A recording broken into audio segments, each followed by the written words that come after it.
Emang bener ya, kalau orang miskin itu lebih gampang mengalami masalah kesehatan mental, lebih gampang stres gitu. Percayalah, di keadaan ekonomi itu sebenarnya salah satu faktor yang paling sering jadi pemicu seorang mengalami stres. Jadi gini, masalah stres itu bukan masalah orang kaya, justru lebih banyak masalah orang miskin, men. Cuman gini, orang yang status ekonominya rendah mana mungkin sih mikir bahwa ke psikolog adalah solusinya, atau mikir bahwa kayaknya gue bipolar gitu. Yang ada malah anak jaksel nggak sih yang mikir bipolar gitu. Contohnya gini, kamu lapar, tapi kamu nggak punya duit untuk beli makan. Ya kamu pasti bakal lapar terus dong. Jadi ketika kamu lapar, ya kamu stres. Kamu berusaha nih buat menuhin laparmu, dan ya mikir gimana cari kerja, cari duit biar bisa beli makanan. Dan ini nggak cuma buat makanan aja ya, bisa juga kayak stres karena nggak punya sepatu, teman-teman kamu punya sepatu, terus stres gara-gara nggak punya motor dan lain sebagainya.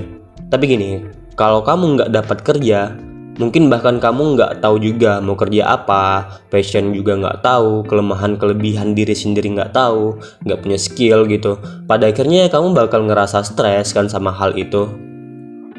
Bedanya adalah kalau orang miskin mungkin yang merasakan nggak bakal mikir nih, kayaknya gue depresi deh atau bipolar gitu. Kayaknya gue punya kecemasan dah. Kalau orang-orang bilang bahwa sekarang itu orang yang bunuh diri, depresi dan kecemasan meningkat, ya bener sih, sebenarnya ada banyak riset yang ngeset tentang itu. Tapi ada juga ilmuwan-ilmuwan lain yang memperdebatkan sebenarnya enggak loh. Nah, buat yang bilang enggak, mereka tuh bilangnya kayak gini nih. Dari dulu juga udah ada kok orang yang depresi atau punya gambaran kecemasan, cuman nggak di label kayak sekarang aja sama masyarakatnya. Dan mereka nggak tahu di labelnya kayak gimana gitu. Gue pernah sih baca satu riset di salah satu suku primitif gitu, gue lupa, jadi gue nggak taruh tuh linknya atau gambarnya di sini. Sebenarnya ini sayang banget sih karena itu bagus banget sebenarnya tulisannya. Tapi gini, dari yang gue baca itu pasti adalah 1 dari 10 atau 20 orang di suku primitif misalnya, dari mereka yang depresi atau skizofrenia alias societis sekarang menganggapnya gila gitu loh. Kita udah nggak pakai kata gila lagi untuk nge-label orang karena ya sebenarnya benar itu adalah skizofrenia. Tapi ya bayangin kalau di suku primitif di Indonesia aja, di kota besar gitu ya, di Bekasi dan lain sebagainya. Dan ini gue beneran pernah ke salah satu institut kayak mental health gitu, dan masih ada sampai sekarang. Untuk penanganannya itu nggak kayak di institut kesehatan mental, mungkin malah kayak di kerangkeng gitu atau di pasung alias dikurung gitu. Jadi kayak ini tuh banyak banget sebenarnya kejadian di Indonesia. Ya kamu bisa cek lah berita-beritanya gitu kan. Gue juga yakin sih sebenarnya nggak perlu ngecek berita. Gue yakin nggak seumur hidup kamu kuliah, sekolah atau di keluarga, kamu pasti ada aja orang yang nggak punya teman. Terus juga dia dari segi ekonominya susah, kerjaannya juga diam doang, tidak produktif. Akhirnya tiba-tiba dido aja gitu kalau di kuliah istilahnya gitu. Gue sebagai pemimpin umum pers mahasiswa dulu di kampus gue sering banget ngelihat yang kayak gitu, dan memang kelihatannya punya gejala depresi atau ya memang nggak punya kesehatan mental. Meskipun kita nggak bisa ngejudge orang ya pendiam berarti gangguan mental, nggak kayak gitu. Tapi kita bisa lihat lah ada beberapa orang kayak gini, dan ini ada dari dulu, bukan sejak zaman sosmed sekarang. Ini juga terjadi jika culture yang nggak terpapar oleh sosmed. Nah, sekarang kita balik lagi ke pertanyaan tadi. Emang benar kalau orang miskin tuh lebih gampang mengalami stres dan gangguan kesehatan mental? Well, faktanya kondisi ekonomi itu memang punya pengaruh cukup besar. Orang dengan penghasilan lebih rendah jauh lebih mudah mengalami stres dibandingkan mereka yang punya perasaan yang lebih stabil. Dimana kamu bisa ngelihat ada hubungan antara kondisi ekonomi dan kesehatan mental. Ini juga ironis banget sih karena data nunjukin bahwa orang yang ikut mentoring dan konseling itu rata-rata penghasilannya sendiri per bulan itu di bawah 3 juta, bahkan di bawah 1 juta. Dan kalau ngomongin data riset, ada juga penelitian longitudinal yang dilakukan untuk mengecek fenomena ini.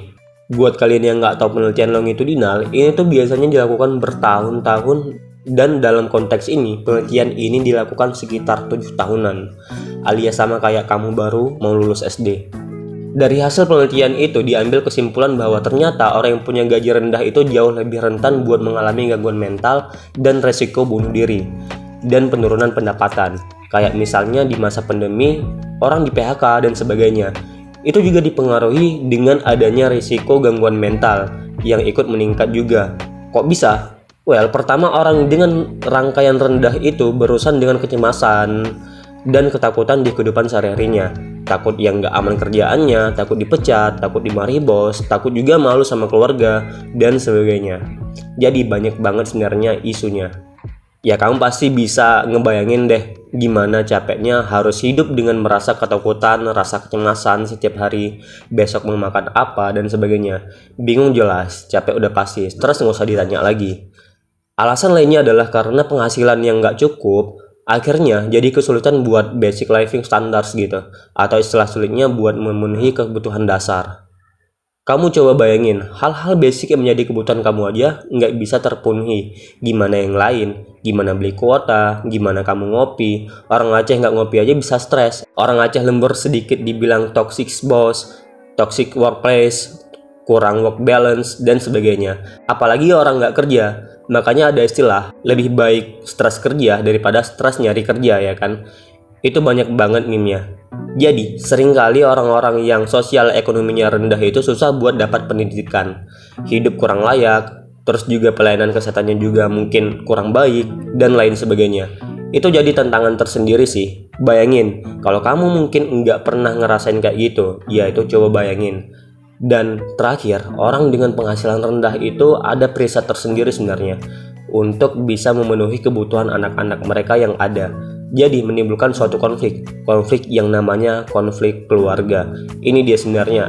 Nah, di sini biasanya orang kaya sama miskin nggak beda jauh kadang-kadang. Tapi biasanya memang kalau menurut gua bakal lebih rentan terjadi di keluarga yang miskin. Jadi konsep keluarga kayak gini tuh biasanya mungkin anak mengalami yang namanya ACE atau Adverse Childhood Experience. ACE itu adalah kondisi dimana ketika masa kecil kamu kurang bahagia, kamu mengalami hal yang nggak menyenangkan, mungkin dimarahin, mungkin dibius, sebenarnya mungkin merupakan salah satu risiko yang cukup besar yang menimbulkan gangguan mental. Anak yang tumbuh dengan kondisi ini cenderung biasanya punya trauma yang membekas di diri mereka. Jadinya biasanya bakal berdampak banget sama masa depan.